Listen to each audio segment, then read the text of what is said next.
こんにちは、シャチパンです。皆さんは除湿機を使っていますか？ジメジメした梅雨時ぐらいしか使えないんじゃないのって思われている方、それはあまりにももったいないです。除湿機は密かに人気で、実は3人に1人が使っています。想像していたより多いなと感じた方もいらっしゃるでしょう。今回は大手5社の除湿機の魅力と、一体なぜそんなに人気なのか解説していきますので、ぜひ最後までご視聴いただけると嬉しいです。それではやっていきましょう。はじめに除湿機の人気の魅力について簡単に触れておきます。除湿機の用途は大きく分けて2つあります。それは部屋の除湿と衣類乾燥です。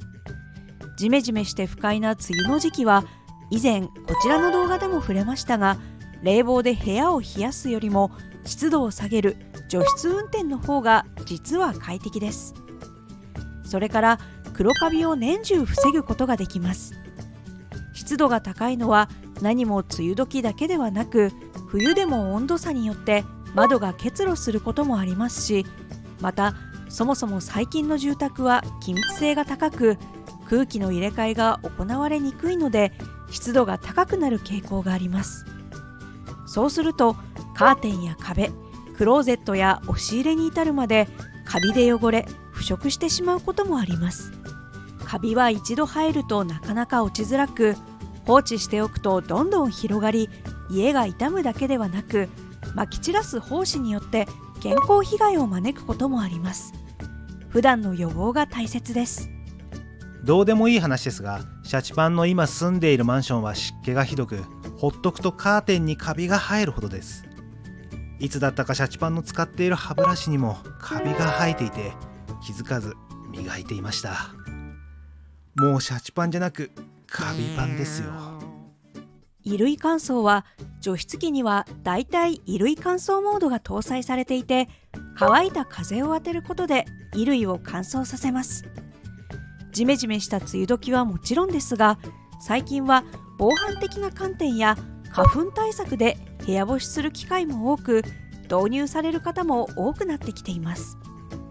乾燥機で乾燥させてもいいですが、シワや衣類傷みが気になるおしゃれ着はやはり干したい方もいらっしゃいますし、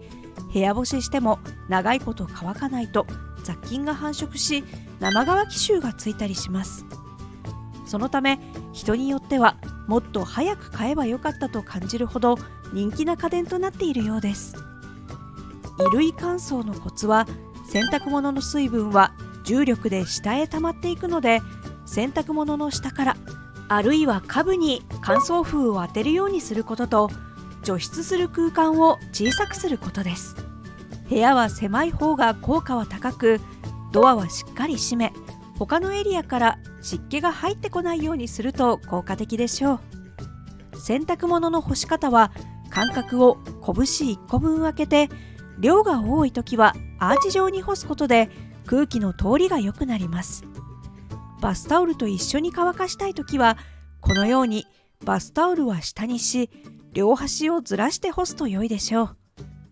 サーキュレーター、扇風機を併用し風を当てることでも乾燥効果をより高められます。高温多湿な日本で生活する上で、湿気は切っても切り離せない関係、いわば宿命です。いかに上手に付き合っていくかが大切ですね。それでは早速、大手5社パナソニック、コロナ、シャープ、三菱電機、アイリスオーヤマの比較をしていきましょう。なお事前に現時点で除湿機を購入するとしたらどこのメーカーのものを買いますかという題材でアンケートを取ったところ、結果はこのようになり、パナソニックが最も人気があり、全体の約半分を占め、次いでシャープ、コロナという順でした。パナソニックはアンケートを取るといつも上位にランクインしてくる印象で、除湿機においてもその人気は健在です。さて話を戻して、上位モデルを基準に各社の特徴を見ていきます。まずは除湿方式。見慣れない単語が並んでいますが、除湿機を選ぶにあたり方式が最も重要だと言っても過言ではありません。多くの方が失敗するポイントですので、ここは押さえておきましょう。除湿方式は大きく分けて3つありますが、今年からパナソニックがエコハイブリッドという独自方式を採用しています。順番に解説していきます。まず1つ目はコンプレッサー式。コロナ、シャープ、三菱電機、アイリスオーヤマと多くのメーカーが採用しています。これはエアコンの除湿と同じ方式で、部屋の空気を冷やして結露させ除湿します。まず湿った室内の空気を冷却機で冷やし結露させます。ここで結露させた水滴はタンクへ流れ落ち溜まっていきます。これは冷たいコップを置いておくと夏場はみるみる結露して水滴がつくのと同じ原理です。湿気を奪われた冷たい空気は放熱機で温められ温風となり放出され、湿気を含んだ空気となってまた帰ってきます。この一連のサイクルを回し除湿していきます。特徴は何といっても消費電力が小さく電気代が安いことです。それから温度差を利用して結露させるので、夏場のように気温が高いと除湿能力も高くなります。一方デメリットは冬場では著しく性能が落ちることです。冬場は空気が冷たく温度差が生じづらいからです。冬場は冷たいコップが夏に比べあまり結露しないのと同じ原理です。またエアコンの室外機が室内にあるような環境なので動作音がやや大きめです。年中使えるという宣伝をしているメーカーも中にはありますが、この方式では難しく、冬場は部屋を暖房で温める必要があるでしょう。続いてデシカント式。パナソニック、シャープ、アイリスオーヤマがこの方式をとっています。乾燥剤で湿気を除去する仕組みです。空気中の湿気をこの乾燥剤である除湿ローターに奪わせます。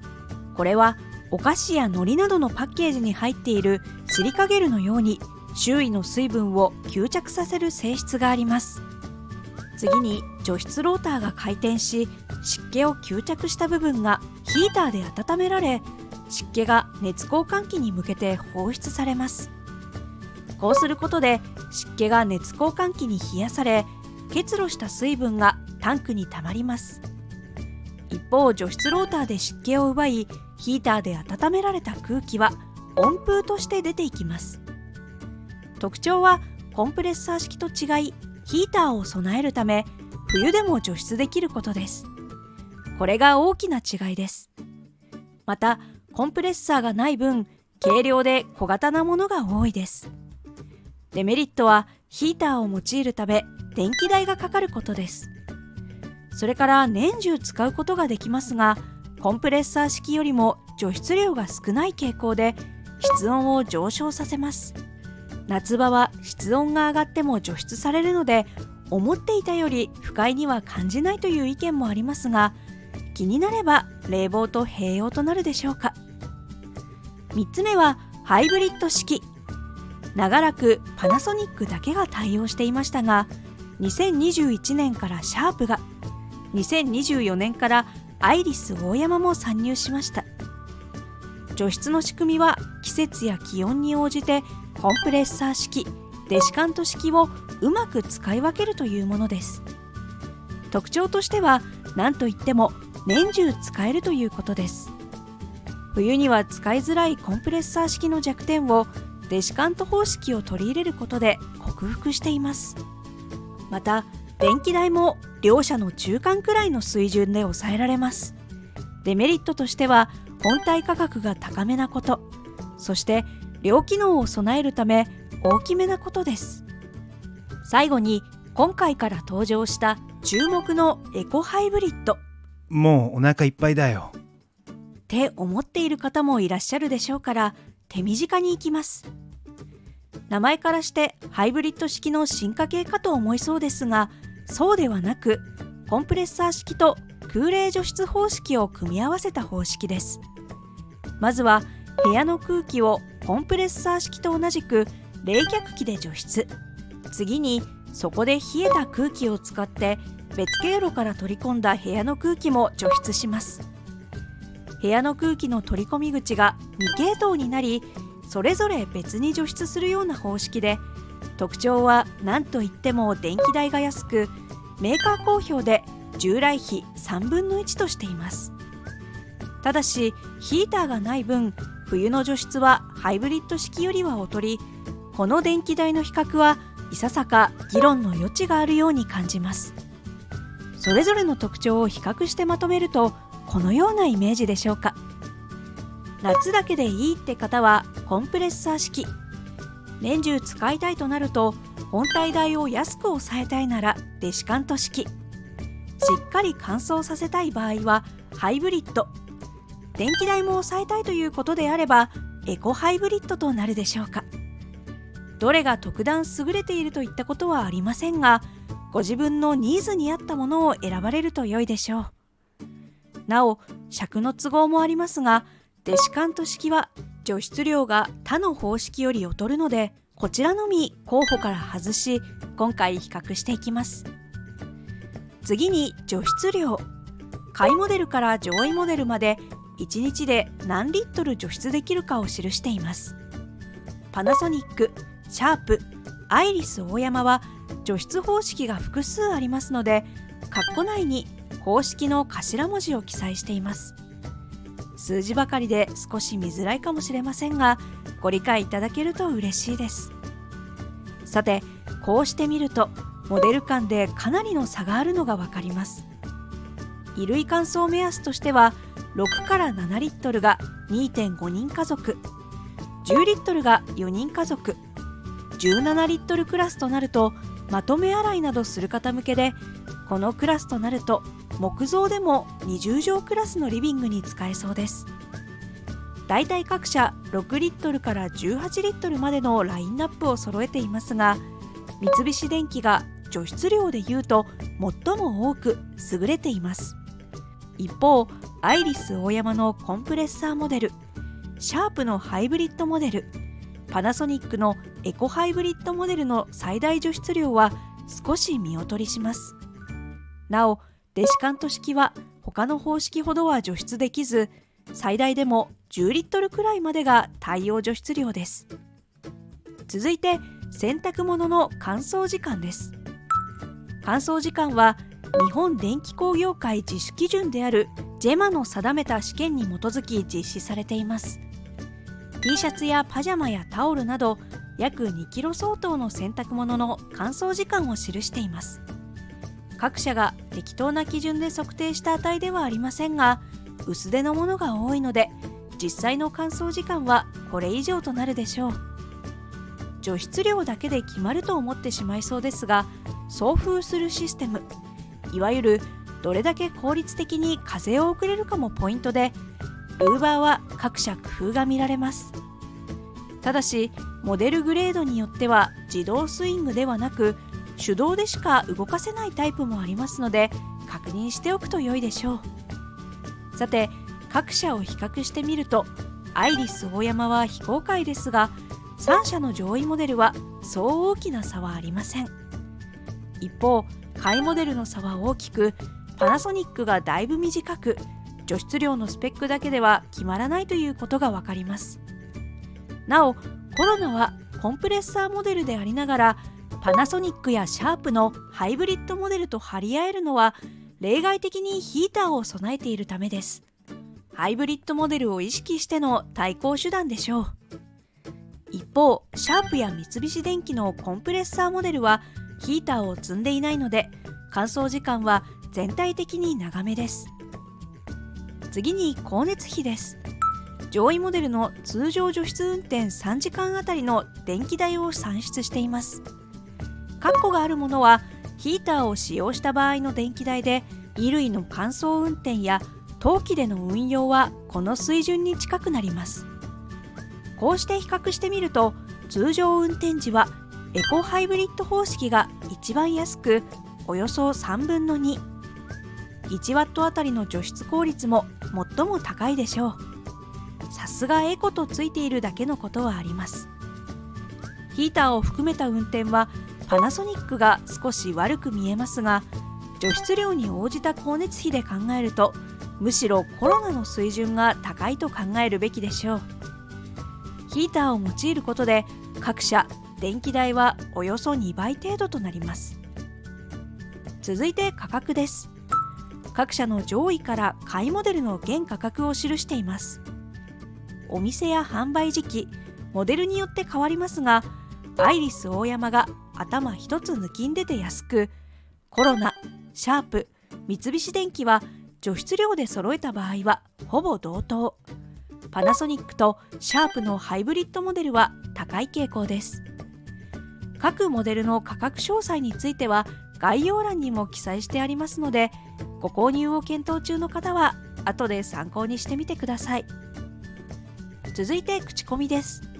口コミ数百件分の分析データとなります。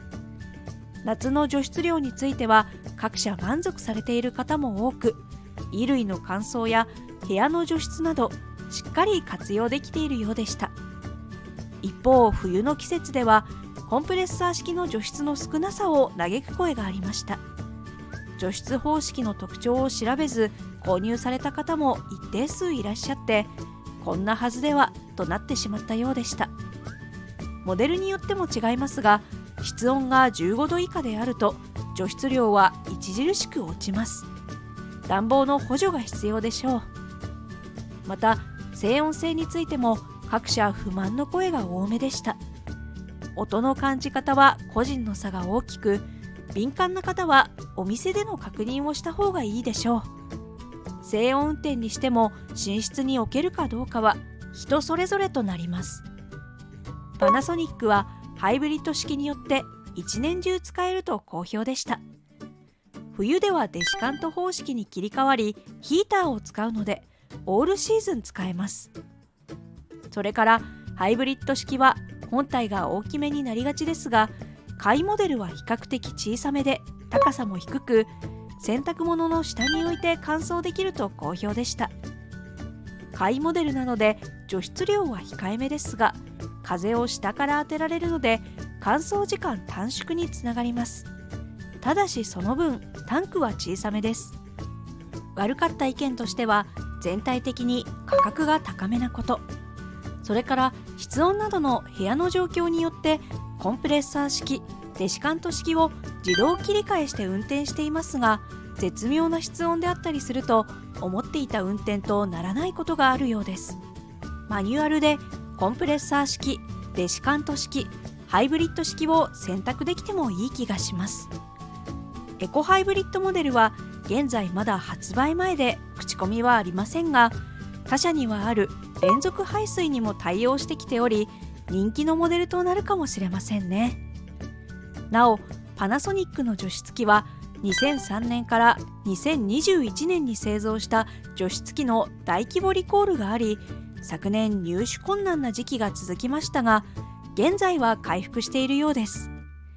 ミスは誰にでもあるものですが、パナソニックのリコール対応は世間から好意的に受け入れられているように感じました。実際対応してみないと世論はどう転ぶかわからないものですが、